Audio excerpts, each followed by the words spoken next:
एक पत्थर पोस्टर की तरफ फेंकता है तो वो पत्थर पोस्टर को चीर कर अंदर चला जाता है। ये देखकर वार्डन जब उस पोस्टर को हटाता है तो उसके होश उड़ जाते हैं, क्योंकि जिस जेल को दुनिया की सबसे सिक्योर जेल माना जाता था वहां से आज पहली बार कोई कैदी भाग चुका था। इसके बाद सीन शिफ्ट होती है और हमें कोर्ट का सीन दिखाया जाता है, जहां हमारी मुलाकात एंडी डिफरिन नाम के एक शख्स से होती है। एंडी एक बहुत बड़ा बैंकर होता है जिसे अपनी पत्नी और उसके प्रेमी की हत्या के इल्जाम में उम्र कैद की सजा सुनाई जाती है। सजा काटने के लिए उसे एक ऐसी खौफनाक जेल में भेजा जाता है जहां से आज तक कोई भी कैदी जिंदा भाग नहीं पाया था। इस जेल का नाम था द शॉशैंक रिडेम्पशन। इस जेल में ऐसे ऐसे कैदी भी मौजूद थे जिन्होंने अपनी पूरी जिंदगी इन्हीं जेल के 4 दीवारों के बीच गुजार दी थी। यहाँ के नियम और कानून हद से ज्यादा सख्त थे। अगर कोई भी कैदी जरा सी भी गलती करता या भागने की कोशिश करता तो उसे बेरहमी से पीटा जाता था और काल कोठरी में पूरे 1 महीने के लिए बंद कर दिया जाता था। एंडी के साथ कुछ और नए कैदी भी मौजूद थे, जिसे देखकर पुराने कैदी एक दूसरे से शर्त लगाता है और अपने अपने कैदी चुन लेते हैं। असल में जब भी कोई नया कैदी इस जेल में आता था तो पुराने कैदी उस पर शर्त लगाते थे, और जो भी कैदी घर की याद में रो देता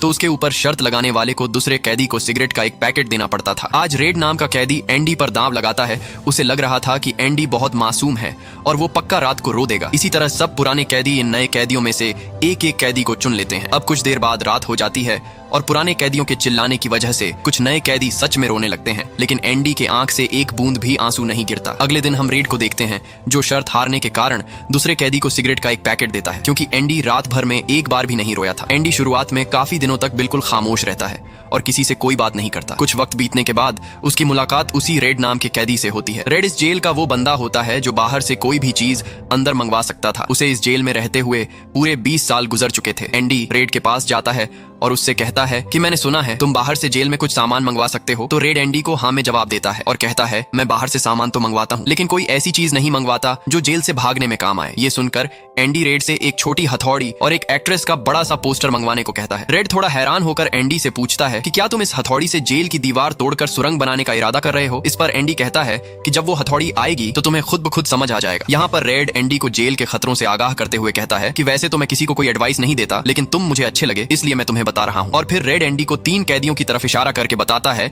कि इन तीनों की तुम पर गंदी नजर है, इससे बचकर रहना। एंडी कहता है कि अगर मैं उन्हें बता दूं कि मैं गे नहीं हूं तो। इस पर रेड कहता है कि उन्हें इस बात से कोई फर्क नहीं पड़ता कि तुम गे हो या नहीं। अगले दिन एंडी के कहने पर रेड वो छोटी हथौड़ी अंदर मंगवा लेता है, लेकिन जब रेड उस हथौड़ी को देखता है तो वो मन ही मन सोचता है कि एंडी इस छोटे से औजार से अगर जेल में सुरंग बनाना भी चाहे तो कम से कम उसे 100 साल तो लग ही जाएंगे, और वो मुस्कुराने लगता है। असल में एंडी को पत्थरों को तराशने का शौक था और इसी वजह से उसने वो हथौड़ी मंगवाई थी। रेड किसी तरह वो हथौड़ी एंडी तक पहुंचा देता है। कुछ दिनों बाद वही 3 लोग जिनकी एंडी पर गंदी नजर थी, मौका देखकर उसे एक सुनसान जगह पर पकड़ लेते हैं। वो एंडी पर हमला करते हैं और उसे फिजिकली टॉर्चर करते हैं। जुल्म का यह सिलसिला 1 या 2 दिन नहीं बल्कि अगले 2 साल तक लगातार चलता रहता है। इस सब के बावजूद एंडी कभी किसी से उनकी शिकायत नहीं करता। उसके जिस्म पर हमेशा चोट के निशान होते थे, लेकिन उसके चेहरे पर एक अजीब सी खामोशी रहती थी। एक दिन जेल के एक छत की मरम्मत करने के लिए ऑफिसर कुछ कैदियों को चुनता है, जिसमें रेड और एंडी भी शामिल होते हैं। वहाँ पर उनका जो इंचार्ज होता है, जिसका नाम हैडली है, वो बहुत गुस्से वाला और सनकी होता है। हैडली अपने साथियों को बताता है कि उसके भाई की कुछ महीने पहले ही डेथ हुई है और उसके बैंक अकाउंट में $30,000 मौजूद है, लेकिन इसे मैं नहीं ले सकता क्योंकि अगर मैं इन पैसों को निकाल भी लूं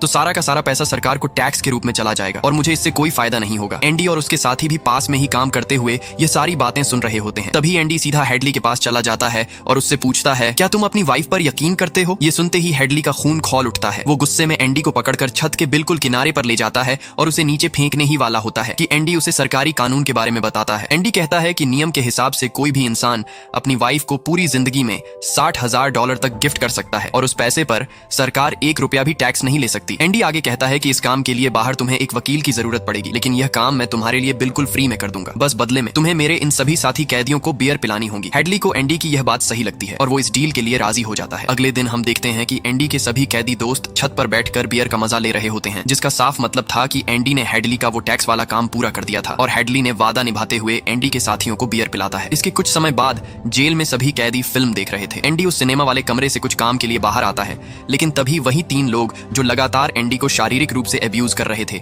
एंडी को अकेले पाकर दबोच लेते हैं। वो उसे एक ऐसे केबिन में ले जाते हैं जहां से फिल्म का प्रोजेक्टर चलाया जाता है और वहां वे फिर से उसके साथ जबरदस्ती करने की कोशिश करते हैं। इस बार एंडी चुप रहने के बजाय उन तीनों के लीडर पर पलटवार कर देता है। इस बात से भड़क कर वे तीनों एंडी की इतनी बेरहमी से पिटाई करते हैं कि एंडी को गंभीर चोटों के कारण पूरे 1 महीने के लिए अस्पताल में भर्ती होना पड़ता है। दूसरी तरफ जैसे ही ये बात उस ऑफिस को पता चलती है जिसका एंडी ने $30,000 का टैक्स बचाया था, तो वो ऑफिसर एंडी पर हुए हमले का बदला लेने के लिए उस कैदी को इतनी बुरी तरह मारता है कि वह हमेशा के लिए पैरालाइज हो जाता है। इसके कुछ दिनों बाद जेल का वार्डन अचानक एंडी एंडी की सेल में दाखिल होता है और उसके पूरे कमरे की तलाशी शुरू करवा देता है। दरअसल तलाशी तो महज एक दिखावा था। वार्डन को उसके ऑफिसर ने बताया था कि कैसे एंडी ने अपने दिमाग से उसका टैक्स बचाया था, इसीलिए वार्डन खुद एंडी से मिलना चाहता था। तलाशी के दौरान वार्डन को एंडी के हाथ में एक बाइबल दिखती है जिसे वह अपने हाथ में ले लेता है, क्योंकि वार्डन खुद भी बाइबल में काफी यकीन रखता था। एंडी के सेल की दीवारों पर कई एक्ट्रेस की तस्वीरें और एक बहुत बड़ा पोस्टर लगा हुआ था। वार्डन इसे देखकर कहता है कि नियमों के मुताबिक जेल में यह सब रखना तो मना है, लेकिन कभी कभी ऐसी चीजों को अनदेखा किया जा सकता है। इस पूरी चेकिंग में सबसे हैरान करने वाली बात यह थी कि वार्डन को वह छोटी हथौड़ी कहीं भी नहीं मिलती जो एंडी ने रेड के जरिए मंगवाई थी। फिर वार्डन वहां से जाने लगता है, पर कुछ ही देर में वापस लौटकर एंडी की बाइबल उसे सौंपते हुए कहता है कि असली आजादी इसी में है। एंडी की काबिलियत से वार्डन काफी इंप्रेस हो जाता है, इसलिए वह उसे अपने दफ्तर में बुलाकर जेल की लाइब्रेरी का असिस्टेंट लाइब्रेरियन बना देता है। उस लाइब्रेरी की जिम्मेदारी सालों से ब्रूक्स नाम का एक बूढ़ा कैदी संभाल रहा था और एंडी को अब उसी के साथ काम करना था। वक्त के साथ साथ एंडी के पास काम का बोझ इतना बढ़ गया कि उसे काम संभालने के लिए एक असिस्टेंट की जरूरत पड़ती है और वो इस काम के लिए अपने सबसे करीबी दोस्त रेड को अपना असिस्टेंट बना लेता है। दिन इसी तरह बीत रहे होते हैं कि अचानक एक दिन वही बूढ़ा लाइब्रेरियन ब्रूक्स गुस्से में आकर एक शख्स की गर्दन पर चाकू रख देता है। दरअसल सरकार ने ब्रूक्स की सजा पूरी होने पर उसकी रिहाई का आदेश दे दिया था, लेकिन वह इस जेल को छोड़कर बाहर की दुनिया में नहीं जाना चाहता था, क्योंकि उसे इस जेल के अंदर पूरे 50 साल हो चुके थे और यही 4 दीवारें उसके लिए असली संसार बन चुकी थी। उसे लग रहा था कि अगर वह जेल के अंदर किसी की हत्या कर देगा तो उसकी सजा बढ़ा दी जाएगी और उसे इसी जेल में रहने दिया जाएगा। हालांकि एंडी के काफी समझाने बुझाने के बाद वह बुजुर्ग कैदी उस आदमी को छोड़ देता है। जेल की कैद से आजाद होने के बाद बूढ़े ब्रूक्स को बाहर का माहौल बिल्कुल रास नहीं आता। इन 50 सालों में बाहर की दुनिया की रफ्तार बहुत ज्यादा तेज हो चुकी थी। जिस सड़क पर कभी इक्का दुक्का गाड़ियां दिखती थीं, वहां अब गाड़ियों की भीड़ लगी हुई थी। ब्रूक्स इस नए और अजनबी माहौल में खुद को ढाल नहीं पाता और मानसिक तनाव के कारण वह खुद को फांसी पर लटका लेता है। उधर जेल के भीतर वार्डन कमाई का एक नया जरिया निकालते हुए इन आउट नाम का एक प्रोग्राम शुरू करता है। इस योजना के तहत जेल के कैदियों को बाहर ले जाकर मजदूरी और दूसरे कामों में लगाया जाता है। चूंकि कैदियों की लेबर बेहद सस्ती थी, इसलिए वार्डन को बाहर की कंपनियों से बड़े बड़े कॉन्ट्रैक्ट मिलने लगते हैं और वह इसके जरिए मोटी रकम कमाने लगता है। ये सारा पैसा पूरी तरह से ब्लैक मनी था, जिसे सेफ रखने में एंडी वार्डन की पूरी मदद करता है। एंडी इस पूरे पैसे को संभालने के लिए कागजों पर रैंडल स्टीवंस नाम के एक आदमी के फर्जी दस्तावेज तैयार करता है, जो असल में इस दुनिया में था ही नहीं। वार्डन का सारा ब्लैक मनी इसी फर्जी नाम के अकाउंट में ट्रांसफर कर दिया जाता है, ताकि अगर फ्यूचर में कभी पुलिस जांच भी करे तो वह एक ऐसे इंसान को ढूंढते रह जाए जिसका कभी कोई वजूद ही नहीं था। इसी बीच जेल में टॉमी नाम के एक नए कैदी की एंट्री होती है, जो उम्र में काफी छोटा और यंग होता है। वह अपनी कम उम्र में ही कई अलग अलग जेलों के चक्कर काट चुका था, क्योंकि वो छोटी मोटी चोरियां करता था और हर बार पकड़ा जाता था। जब टॉमी को जेल में यह पता चलता है कि एंडी यहाँ के कैदियों की पढ़ाई लिखाई और बहुत सी चीजों में मदद करता है, तो वह सीधा एंडी के पास पहुंच जाता है। टॉमी एंडी से कहता है कि वह अपनी हाई स्कूल की पढ़ाई पूरी करना चाहता है, ताकि जब भी वह इस जेल से आजाद हो तो बाहर जाकर सम्मान के साथ अपनी पत्नी और बच्चे के साथ एक अच्छी जिंदगी बिता सके। एंडी उसकी इस नेक सोच को देखकर उसकी पढ़ाई में पूरी मदद करने के लिए तैयार हो जाता है। एक दिन टॉमी रेड के पास जाता है और उससे पूछता है कि एंडी इतना समझदार और पढ़ा लिखा इंसान है, फिर वह इस जेल में कैसे आया। रेड उसे बताता है कि एंडी पहले एक बहुत बड़ा बैंकर हुआ करता था,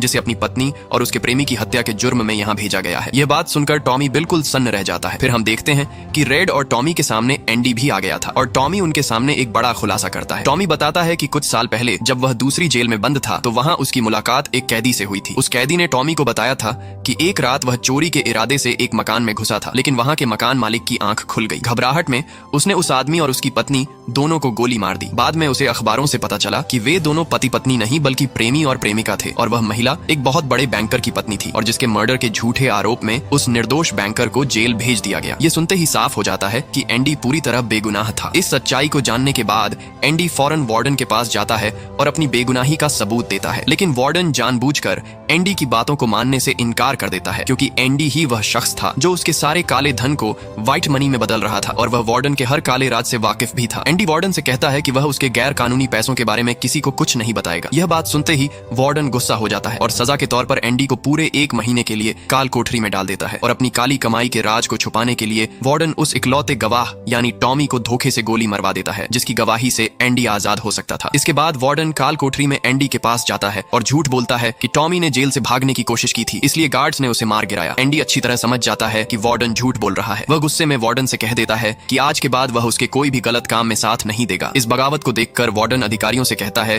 कि एंडी को 1 महीने और काल कोठरी में ही सड़ने दिया जाए। शॉशैंक जेल के इतिहास में आज तक किसी भी कैदी को इतने लंबे समय तक काल कोठरी में बंद नहीं किया गया था। काल कोठरी में लगातार 2 महीने काटने के बाद जब एंडी बाहर आता है तो उसकी हालत देखकर रेड उसके पास पहुंचता है। एंडी थकी हुई आवाज में रेड से पूछता है कि क्या तुम्हें लगता है कि तुम कभी इस कैद से आजाद हो पाओगे। रेड मायूस होकर जवाब देता है कि शायद तब जब मैं बहुत बूढ़ा हो जाऊंगा। दूंगा और मेरा दिमाग पूरी तरह काम करना बंद कर देगा और शायद उस आजादी का मुझे कोई फायदा भी नहीं होगा। तब एंडी कहता है कि मैं यहाँ से निकलकर जुआ तने हो जाऊंगा। वह मेक्सिको के समुद्र किनारे बसी एक बेहद खूबसूरत और शांत जगह है जिसके बारे में कहा जाता है कि वहां जाकर इंसान अपने अतीत को भूलकर खुद को दोबारा पा लेता है। एंडी कहता है कि वह वहां समुद्र के तट पर अपना एक छोटा सा रेस्टोरेंट खोलेगा। एंडी की ये बातें सुनकर रेड घबरा जाता है। वह एंडी को समझाते हुए कहता है कि उम्मीद एक बहुत ही खतरनाक चीज होती है जो इंसान को हकीकत से दूर करके पागल बना देती है। तुम्हें असल जिंदगी में लौटना होगा क्योंकि मेक्सिको यहाँ से हजारों मील दूर है और तुम्हें उम्र कैद की सजा मिली है। एंडी उसकी बात सुनकर ठंडी आह भरता है और कहता है कि तुम शायद सच कह रहे हो।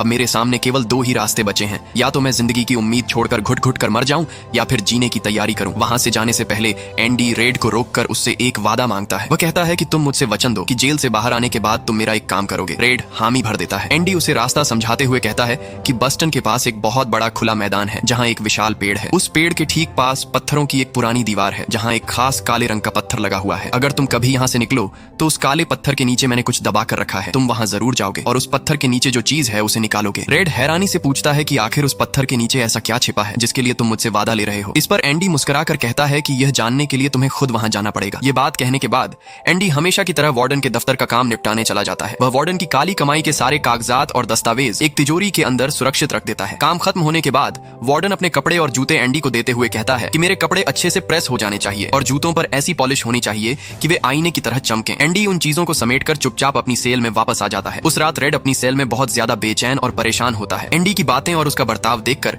रेड को यह शक हो रहा था कि एंडी मानसिक तनाव में आकर अपनी जान न दे दें। रात का अंधेरा छंटता है और सुबह जब सारे कैदी अपने अपने सेल से बाहर आता है तो रेड सिर्फ एंडी के बारे में ही सोच रहा था। लेकिन एंडी हमेशा की तरह समय पर बाहर नहीं आता। जब जेल के गार्ड्स उसके सेल के भीतर जाकर देखते हैं तो वे पूरी तरह दंग रह जाते हैं क्योंकि एंडी के सेल में अब एंडी नहीं था और वो इस खतरनाक जेल द शावशंक रिडेम्पशन से भाग चुका था जहां से आज तक एक भी कैदी नहीं भाग पाया था। दूसरी तरफ सुबह के समय वार्डन जब तैयार होने के लिए अपना जूतों का डिब्बा खोलता है तो उस बॉक्स में उसके अपने नए जूते नहीं बल्कि एंडी के घिसे पिटे पुराने जूते रखे हुए थे। ठीक उसी पल पूरी जेल में सायरन की तेज आवाज गूंज उठती है। सायरन सुनकर वार्डन गुस्से में सीधा एंडी की सेल की तरफ दौड़ता है और वहां पहुंचकर वो देखता है कि एंडी जेल से फरार हो चुका है। फिर वार्डन के कहने पर रेड को भी पूछताछ के लिए सेल में बुलाया जाता है। वार्डन गुस्से में रेड से सवाल करता है कि एंडी कहाँ गायब है। रेड सीधे शब्दों में जवाब देता है कि मुझे इस बारे में कुछ भी पता नहीं है। ये सुनकर वार्डन का गुस्सा 7वें आसमान पर पहुंच जाता है और वो कहता है कि क्या वह कोई भूत था जो रातों रात हवा में गायब हो गया और पीछे सिर्फ ये तराशे हुए पत्थर और दीवार पर लगी यह बकवास तस्वीर छोड़ गया। गुस्से में वार्डन उन छोटे पत्थरों को उठाकर रेड की तरफ फेंकने लगता है और एक पत्थर दीवार पर टंगे उस बड़े से पोस्टर पर मारता है जो उस पोस्टर को फाड़कर आर पार हो जाता है। ये देखकर वार्डन जब उस पोस्टर के फटे हुए हिस्से के अंदर अपना हाथ डालता है तो उसे पता चलता है कि उसके पीछे एक बहुत बड़ी सुरंग बनी हुई है और इसी रास्ते से एंडी भाग निकला था और ये वही सीन है जिसे हमने कहानी के शुरुआत में देखा था और यहाँ से भागने वाला कैदी कोई और नहीं बल्कि एंडी ही था। अब यहाँ खड़ा हर एक ऑफिसर दंग रह जाता है क्योंकि उस मजबूत दीवार को बिना किसी भारी मशीन के तोड़ना पूरी तरह नामुमकिन था, लेकिन एंडी ने इस नामुमकिन काम को भी मुमकिन कर दिखाया था। इसके बाद जेल के गार्ड्स उस जगह पहुंचते हैं जहां से एंडी बाहर निकला था। वहां उन्हें एंडी के जेल वाले पुराने कपड़े, एक साबुन, एक कंघी और वहीं छोटी सी रॉक हैमर यानी हथौड़ी मिलती है जो एंडी ने रेड से मंगवाई थी। असल में ये वही मामूली सा औजार था जिसकी मदद से एंडी पिछले 20 सालों से हर रात चुपचाप अपनी सेल की दीवार को खोद रहा था। दीवार खोदने के दौरान जो भी मिट्टी और कंकड़ निकलते थे एंडी चालाकी से उन्हें अपनी जेबों में भर लेता और दिन के समय जेल के ग्राउंड में टहलते हुए चुपके से फैला देता था। भागने की प्लान इतनी सटीक थी कि आखिरी रात जब एंडी वार्डन का काम खत्म कर रहा था तो उसने चुपके से वार्डन की काली कमाई के सारे असली डॉक्यूमेंट्स अपने पास रख लिए और उसकी जगह अपनी बाइबल को वार्डन की तिजोरी में बंद कर दिया जिसकी वार्डन को कानों कान भनक नहीं लगी। इसके अलावा वार्डन ने जो कपड़े उसे प्रेस करने के लिए दिए थे एंडी ने उन्हें भी अपने कैदी वाले कपड़ों के नीचे ही पहन लिया था और पॉलिश करने के लिए दिए गए वार्डन के जूतों को पहनकर वह आराम से अपनी सेल में लौट आया था। रात को जब जेल की सारी बत्तियां बुझा दी गईं, तब एंडी उस सुरंग के रास्ते दीवार के पार निकला। वहां पहुंचकर उसने गंदे पानी के एक गटर पाइप को तोड़ा और उस बेहद गंदे पानी से रेंगते हुए इस नर्क जैसी जेल से हमेशा के लिए आजाद हो गया जहां से आज तक कोई भी भागने में कामयाब नहीं हुआ था। जेल से भागने के बाद एंडी सबसे पहले सीधा उस बैंक में पहुंचता है जहां वार्डन का सारा काला धन जमा था। चूंकि यह पूरी संपत्ति कागजों पर रैंडल स्टीवंस नाम के एक ऐसे आदमी की थी जो असलियत में था ही नहीं और एंडी के पास उस नकली आदमी के सारे डॉक्यूमेंट्स और जो उसके नाम से सिग्नेचर करता था वो और कोई नहीं बल्कि एंडी ही था। इसलिए वह बिना किसी रुकावट के बैंक से सारे पैसे निकाल लेता है। यह रकम पूरे $2.95 मिलियन थी जिसका मतलब था कि एंडी अब सिर्फ एक आजाद इंसान नहीं था बल्कि बेहद अमीर भी बन चुका था। इसके साथ ही एंडी के पास वार्डन के काले कारनामों के जितने भी पक्के सबूत थे वह उन्हें डाक के जरिए प्रेस को भेज देता है। अगली सुबह यह खबर पूरे शहर में फैल जाती है। उधर जेल में जब घबराया हुआ वार्डन अपनी तिजोरी खोलता है तो उसे वहां अपनी ब्लैक मनी के डॉक्यूमेंट्स नहीं बल्कि कि एंडी की बाइबल मिलती है। बाइबल के पहले पन्ने पर एंडी ने वार्डन के लिए एक संदेश छोड़ा था। उस पर लिखा था कि तुमने बिल्कुल सच कहा था, आजादी इसी किताब के भीतर है। और जब वार्डन उस किताब के पन्नों को पलटता है तो अंदर पन्नों को एक छोटी हथौड़ी के शेप में काटा गया था। असल में एंडी ने बाइबल के बीच के पन्नों को इसलिए काटा था ताकि उसके अंदर अपनी हथौड़ी को छुपा कर रख सकें। लेकिन सबसे बड़ी हैरानी की बात यह थी कि आज से 20 साल पहले जब वार्डन पहली बार एंडी की सेल की तलाशी लेने गया था तो उसने खुद एंडी के हाथ से वह बाइबल ली थी और बिना जांचे वापस लौटा दी थी। उस वक्त भी वह दीवार तोड़ने वाली हथौड़ी इसी बाइबल के पन्नों के बीच मौजूद थी। अब वार्डन के सारे काले कारनामे और पापों का सच पूरे शहर में फैल चुकी थी, जिससे बहुत सारे रिपोर्टर्स जेल के बाहर आ चुके थे और पुलिस वार्डन को गिरफ्तार करने के लिए जेल के अंदर आ रहे होते हैं। लेकिन कानून से बचने के लिए वार्डन खुद को गोली मार लेता है। कुछ समय बाद एंडी के सबसे अच्छे दोस्त रेड की सजा भी माफ कर दी जाती है और उसे रिहा कर दिया जाता है। बाहर आने पर उसे एक छोटी मोटी नौकरी भी दिलवाई जाती है, लेकिन यह खुली दुनिया रेड को बिल्कुल भी रास नहीं आती। आखिर उसने अपनी जिंदगी के पूरे 40 साल सलाखों के पीछे जो गुजारे थे, इत्तेफाक से रेड को रहने के लिए उसी सरकारी कमरे में जगह मिलती है जहां कभी वह बुजुर्ग लाइब्रेरियन ब्रूक्स रहा करता था। ब्रूक्स की ही तरह रेड के मन में भी अकेलेपन और अजनबी माहौल की वजह से अपनी जान देने के ख्यालात आने लगते हैं। लेकिन तभी अचानक उसे एंडी को दिया हुआ वह पुराना वचन याद आ जाता है। अपने वादे को पूरा करने के लिए रेड ठीक उसी पते पर निकल पड़ता है जिसके बारे में एंडी ने उसे जेल में समझाया था। वह चलते चलते उस खुले मैदान में पहुंचता है जहां एक विशाल पेड़ होता है और उसके पास पत्थरों की एक पुरानी दीवार बनी हुई थी और वहां एक काले रंग का पत्थर भी मौजूद था। जैसे ही रेड उस काले पत्थर को वहां से हटाता है तो उसके नीचे उसे एक छोटा सा बॉक्स दबा हुआ मिलता है। उस डिब्बे को खोलने पर रेड को कुछ पैसे और एक खत मिलता है। लेटर में एंडी ने लिखा था, क्या तुम्हें उस खूबसूरत जगह का नाम याद है जिसके बारे में मैंने तुमसे जेल में जिक्र किया था? ये पढ़ते ही रेड के मुंह से हाँ निकल पड़ता है। एंडी ने आगे लिखा था कि तुम बिना देर किए सीधा इसी जगह पर चले आओ, मैं यहाँ तुम्हारा बेसब्री से इंतजार कर रहा हूँ। खत के आखिर में एंडी ने लिखा था कि उम्मीद बहुत अच्छी चीज होती है, शायद दुनिया की तमाम अच्छी चीजों में सबसे अच्छी। उस खत को पढ़ने के बाद रेड बिना वक्त गंवाए उस खूबसूरत समंदर के किनारे पहुंचता है जहाँ उसे एंडी दिखाई देता है जो अपनी पुरानी कश्ती को ठीक करने में मशगूल था। यह नजारा, यह नीला समंदर और यह पूरी खूबसूरत जिंदगी बिल्कुल एंडी का वही पुराना ख्वाब था जिसे उसने कभी जेल के भीतर रेड के साथ शेयर किया था। उस वक्त रेड ने एंडी को टोकते हुए कहा था कि उम्मीदें बेहद तकलीफ देह होती हैं और ये इंसान को मानसिक रूप से बीमार कर देती है, मगर हकीकत तो इसके बिल्कुल उलट निकली। उम्मीद शायद इस पूरी कायनात की सबसे अनमोल और ताकतवर चीज है जिसके दम पर एंडी ने न सिर्फ 20 सालों तक अकेले उस सख्त दीवार में सुरंग खोद डाली, बल्कि अंत में अपनी खोई हुई आजादी और वह सब कुछ हासिल कर लिया जिसे वह अपनी जिंदगी में पाना चाहता था। और इसी के साथ ये कहानी यहीं खत्म हो जाती है। तो दोस्तों, अगर आपको ये वीडियो पसंद आई होगी तो इस वीडियो को लाइक और मेरे चैनल को सब्सक्राइब जरूर करें ताकि हमारी हर आने वाली वीडियो सबसे पहले आप तक पहुंचे। तो चलिए मिलते हैं नेक्स्ट वीडियो में, तब तक के लिए थैंक यू सो मच।